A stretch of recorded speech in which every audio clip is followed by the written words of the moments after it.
নমস্কার বন্ধুরা, সোনার কিচেন ঘরে তোমাদেরকে স্বাগত জানাই। তো আজ আমি তোমাদেরকে খুবই মজাদার একটা শাকের রেসিপি বানিয়ে দেখাবো।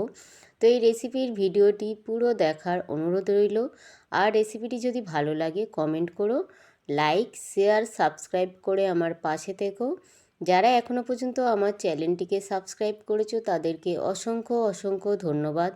যারা এখনও আমার চ্যানেলটিকে সাবস্ক্রাইব করোনি, অনুরোধ রইল আমার চ্যানেলটিকে সাবস্ক্রাইব করে আমার পাশে থাকার জন্য। যারা আমার ফেসবুক পেজ থেকে দেখছো তাদের কাছে অনুরোধ রইল ফেসবুক পেজটা একটা লাইক দিয়ে একটু ফলো করে দেওয়ার জন্য। তো রেসিপিটি বানানোর জন্য এখানে দেখো আমি কলমি শাক নিয়েছি। তো আজ আমি এই কলমি শাক আর একটা আলু দিয়ে দুর্দান্ত স্বাদের একটা রেসিপি বানাবো। তো এখানে দেখো আমি কলমি শাক নিয়েছি আর একটা আলু নিয়েছি। তো এবার আমি এই কলমি শাক আর আলুটাকে কেটে নেব।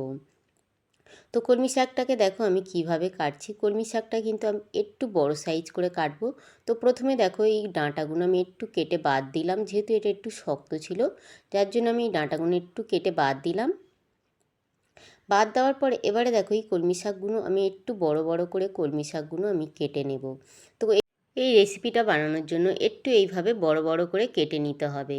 কলমি শাক তো তোমরা অনেকে অনেক রকমভাবে বানিয়ে খেয়েছো, তো আজ আমি যেভাবে বানাবো একবার হলেও কিন্তু এভাবে বানিয়ে তোমরা দেখতে পারো। তো এখানে দেখো কলমি শাকটা আমি একটু বড় করে এইভাবে কেটে নিয়েছি। কলমি শাক আর আলুটা দেখো আমার কাটা হয়ে গেছে। এখানে আলুটাও আমি এইভাবে লম্বা করে একটু পাতলা করে কেটে নিয়েছি।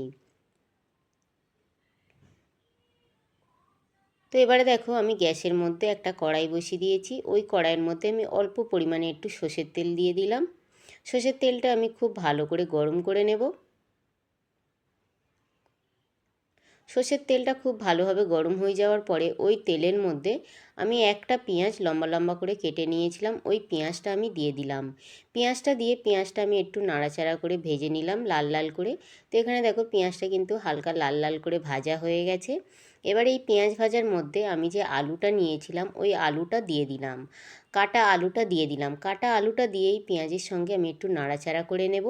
এই আলুটাও হালকা করে একটু আমি ভেজে নেব। তো এখানে দেখো আলুটা দিয়ে আমি হালকা নাড়াচাড়া করে একটু ভেজে নিলাম। ভেজে নেওয়ার পরে এবারে আমি স্বাদ অনুযায়ী একটু নুন দিয়ে দিলাম আর হালকা করে একটু আমি হলুদ গুঁড়ো দিয়ে দিলাম। যে কোনো সবুজ জিনিসে শাকের মধ্যে হলুদ কম দিলে কিন্তু ভালো লাগে। আর ঝালের জন্য 3টে আমি কাঁচা লঙ্কা দিয়ে দিলাম। দিয়ে আমি খুব ভালো করে আলুর সঙ্গে নুন হলুদ কাঁচা লঙ্কাটা খুব ভালো করে মিশিয়ে নিলাম। মিশিয়ে নেওয়ার পরে ওই আলুর মধ্যে আমি যে কলমি শাকটা কেটে রেখেছিলাম ওই কাটা কলমি শাকটা আমি দিয়ে দিলাম। কাটা কলমি শাকটা দিয়ে কাটা কলমি শাকটাও আমি খুব ভালো করে আলুটার সঙ্গে নাড়াচাড়া করে নেব এইভাবে। তো এইভাবে খুব ভালোভাবে নাড়াচাড়া করে নেওয়ার পরে আমি এবারে এই শাকের মধ্যে অল্প করে একটু আমি জল দিয়ে দেব। একদম অল্প করে একটু আমি জল দিয়ে দিলাম। জলটা দিয়ে আবারও আমি খুব ভালো করে মিশিয়ে নিলাম। মিশিয়ে নেওয়ার পরে এবারে আমি কিছুক্ষণের জন্য ঢাকা দিয়ে রেখে দেব, যাতে আলু আর শাকটা খুব ভালোভাবে সিদ্ধ হয়ে যায়। কিছুক্ষণের জন্য আমি ঢাকা দিয়ে রেখে দেবো। তো কিছুক্ষণ পরে দেখো আমি ঢাকাটা খুলে দেখব আলু আর শাকটা খুব ভালো করে সিদ্ধ হয়েছে কিনা। তো এখানে আমি কিন্তু একটু নাড়াচাড়া করে নিলাম। নাড়াচাড়া করে নেওয়ার পরে এবার আমি দেখব আলু আর শাকটা সিদ্ধ হয়েছে কিনা। তো আলু আর শাকটা কিন্তু খুব ভালোভাবে সিদ্ধ হয়ে গেছে। তো এখানে দেখো খুব ভালোভাবে কিন্তু সিদ্ধ হয়ে গেছে। এবার এই আলু আর শাকটাকে আমি নামিয়ে নেব। কড়াই থেকে আমি উঠিয়ে নিলাম আলু আর শাকটাকে। কড়াই থেকে আলু আর শাকটা উঠিয়ে নেওয়ার পরে আবারও আমি কড়াটা খুব ভালো করে ধুয়ে পরিষ্কার করে বসিয়ে দিয়েছি। বসিয়ে দেওয়ার পরে আবারও আমি একটু সর্ষের তেল দিয়ে দিলাম ওই কড়াইয়ের মধ্যে।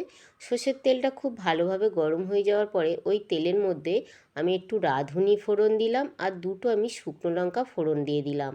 রাঁধুনি আর শুকনো লঙ্কাটা দিয়ে আমি একটু নাড়াচাড়া করে রাঁধুনি আর শুকনো লঙ্কাটা ভেজে নেব। ততক্ষণ ভাজবো যতক্ষণ না এই রাঁধুনি থেকে সুন্দর একটা গন্ধ আসে। তো রাঁধুনি আর শুকনো লঙ্কাটা ভাজা হয়ে যাওয়ার পরে ওই রাঁধুনি আর শুকনো লঙ্কা ভাজার মধ্যে আমি একটু চিংড়ি মাছ আগে দিয়ে একটু নুন আর হলুদ মাখিয়ে রেখেছিলাম। ওই নুন আর হলুদ মাখানো চিংড়ি মাছটা আমি এই তেলের মধ্যে দিয়ে দিলাম। দিয়ে হালকা একটু নাড়াচাড়া করে আমি চিংড়ি মাছটা ভেজে নিলাম।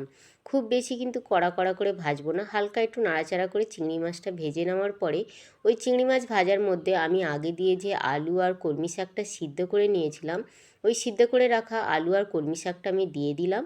দিয়ে খুব ভালো করে আমি নাড়াচাড়া করে মিশিয়ে নিলাম।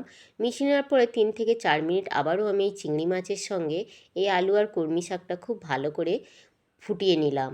ফুটিয়ে নেওয়ার পরে কিন্তু এখানে আমার কলমি শাকের এই রেসিপিটা কিন্তু পুরো রেডি হয়ে গেছে। আর এবারে দেখো কত সুন্দর দেখতে লাগছে আর একদম অন্য ধরনের খেতে।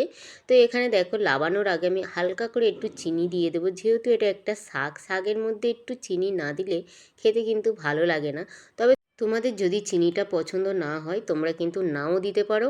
একদম অন্য ধরনের এই কলমি শাক রান্না একবার হলেও কিন্তু তোমরা আমার মতন করে এইভাবে কলমি শাক রান্না করে দেখতে পারো। আশা করি ছোট থেকে বড় সবাইয়ের কিন্তু ভীষণ ভীষণ ভালো লাগবে।